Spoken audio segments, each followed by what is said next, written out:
আমার ছেলে হয়েছে ঠিক আমারই মতো। এই কথাটা আমি কেন বললাম চলো তাহলে বলি।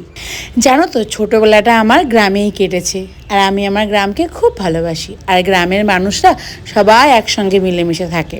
তো আমি যে পাড়াটায় থাকতাম, আমি যখন যেতাম সেই পাড়ায় আর গিয়ে দেখতাম যে সবাই কিছু না কিছু ভালো মন্দ খাচ্ছে। ভালো মন্দ বলতে আমার কাছে সেটা পান্তা ভাতও হতে পারে। তো আমারও খুব খেতে ইচ্ছা করতো।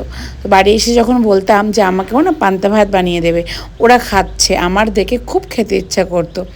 তো বাড়ির সবাই অবাক হতো যে তুই তো পান্তা ভাত খাস না, তবুও তোর খেতে ইচ্ছা করে। আমি বললাম হ্যাঁ, অন্য কেউ খেলে তারা বলছিল অনেক টেস্ট, তো আমারও খুব খেতে ইচ্ছা করছে, আমাকেও করে দিও। তো আমার ছেলেটাও ঠিক তাই হয়েছে। কালকে আমার ছেলে গেছিলো তার বন্ধুর বাড়ি গিয়ে দেখে তার বন্ধু আলুর পরোটা খাচ্ছে। তো তাকে বলেছিল খাওয়ার জন্য, সে কিন্তু খায়নি, গুণটা মায়েরই পেয়েছে। বাড়ি এসে বলেছে মা কালকে সকালে আমাকে কিন্তু আলুর পরোটা বানিয়ে দেবে। আমি বললাম আচ্ছা ঠিক আছে তাই দেবো। সকালে যখন আলুর পরোটা বানাচ্ছে এসে বললো দেখো মা আমাকে কিন্তু 3 পিস আলুর পরোটা দেবে, আমি কিন্তু খাবো। আমি বললাম বাবা তুমি 3 পিস খেতে পারবে? বললো হ্যাঁ মা আমি সবটা খেয়ে নেবো। এই গুণটাও আমার মতো, বেশি বেশি করে নেয় কিন্তু খেতে পারে না। খেয়েছে দুটো, একটা বাবাকে দিয়ে দিয়েছে। পুরো গুণটাই ছেলে আমার মতোই পেয়েছে। জানো তো আমিও ছোটোবেলায় ঠিক এরকমই ছিলাম, বেশি বেশি করে নিতাম কিন্তু খেতে পারতাম না। তো যাই হোক আমার ছেলের তো খেয়ে খুব ভালো লাগলো, বললো মা খুব টেস্টি হয়েছে।